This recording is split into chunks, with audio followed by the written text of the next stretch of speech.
From the massive engines of the Industrial Revolution to the smartphone in your pocket, one tiny invention connects them all. It's an invention so small, yet so powerful, that it quietly became the heart of our entire digital world.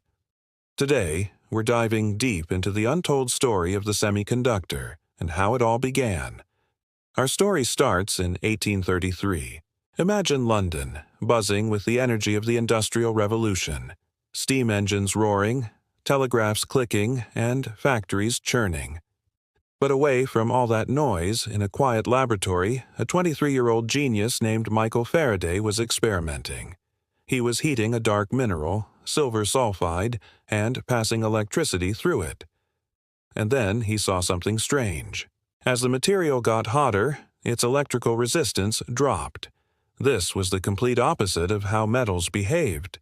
He didn't have a name for it, but Faraday had just witnessed the first flicker of semiconductor behavior.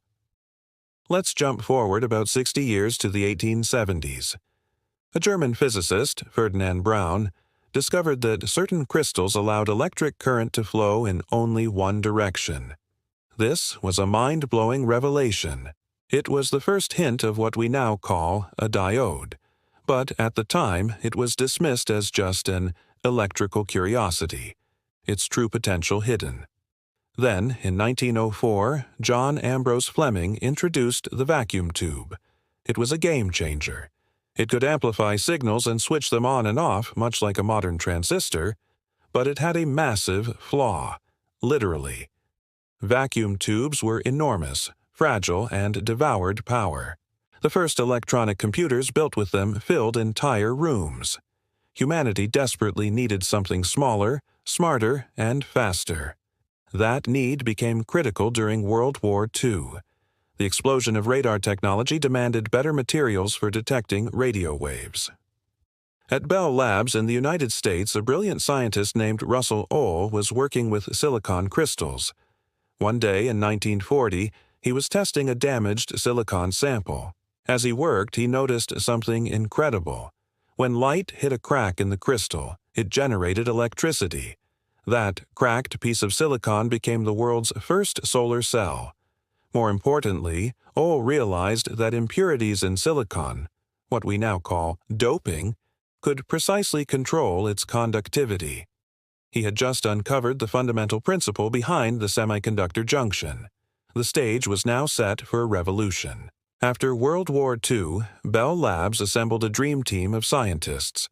Their mission was simple but audacious: create a solid-state amplifier to replace the clunky vacuum tube. Among this elite group were three men who would go on to reshape history: Bardeen, Walter Brattain, and William Shockley. December 16, 1947. Bell Labs, New Jersey. Inside a small lab surrounded by wires and microscopes, Bardeen and Brattain were hunched over a strange device made of gold foil and a sliver of germanium. As they delicately adjusted the contacts, they watched the output meter. Suddenly, the needle jumped. The current flowing out was stronger than the current going in. It was amplified. In that moment, they had created the world's first working point contact transistor. The semiconductor age had officially begun. But the story isn't all triumph. When they shared their breakthrough with their boss, William Shockley, he was privately furious that he wasn't directly involved in the experiment. A few months later, driven by ambition, he designed a more robust and practical version, the junction transistor. This design would become the bedrock of modern electronics. While all three men shared the 1956 Nobel Prize in Physics, their collaboration was scarred by tension and jealousy.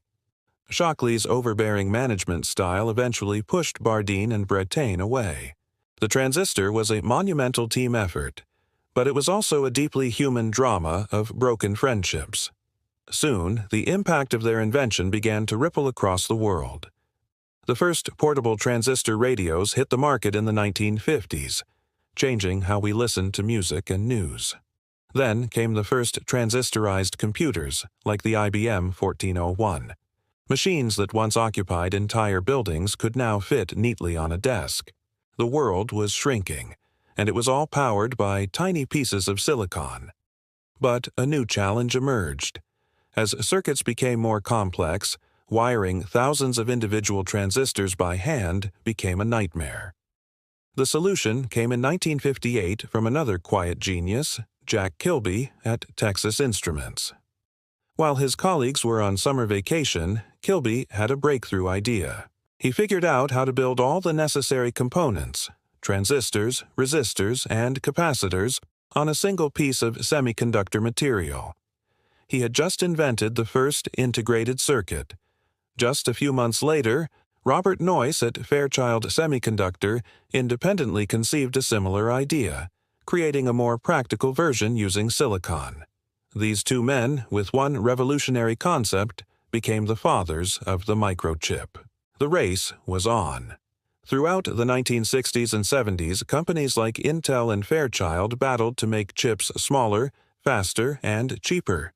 This relentless pace of innovation was captured by Intel co-founder Gordon Moore in what became known as Moore's Law, the prediction that the number of transistors on a chip would double approximately every 2 years. Amazingly, this law has held true for decades. Think about it. From those bulky 1950s radios to the smartphone in your hand, which contains billions of transistors, it all traces back to that one tiny crystal in a Bell Labs laboratory. But the story is far from over. Today, semiconductors aren't just in our phones and computers. They're the invisible brain in our cars, our medical implants, our satellites, and the AI that's transforming our world. They are, quite literally, the heartbeat of modern civilization. And the journey continues. Scientists are now pushing the boundaries even further, developing quantum semiconductors and graphene-based chips that promise to unlock new frontiers in artificial intelligence and space exploration.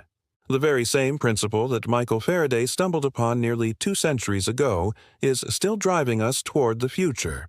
So, the next time you unlock your phone or ask an AI a question, take a moment to remember, it's not magic, it's the result of billions of tiny switches, each one a descendant of that first transistor built by 3 brilliant, flawed, and curious minds.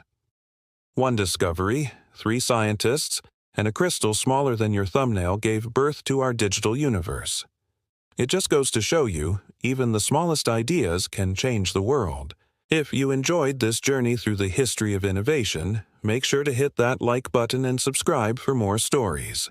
And let me in the comments. What invention should we uncover next? Thanks for watching.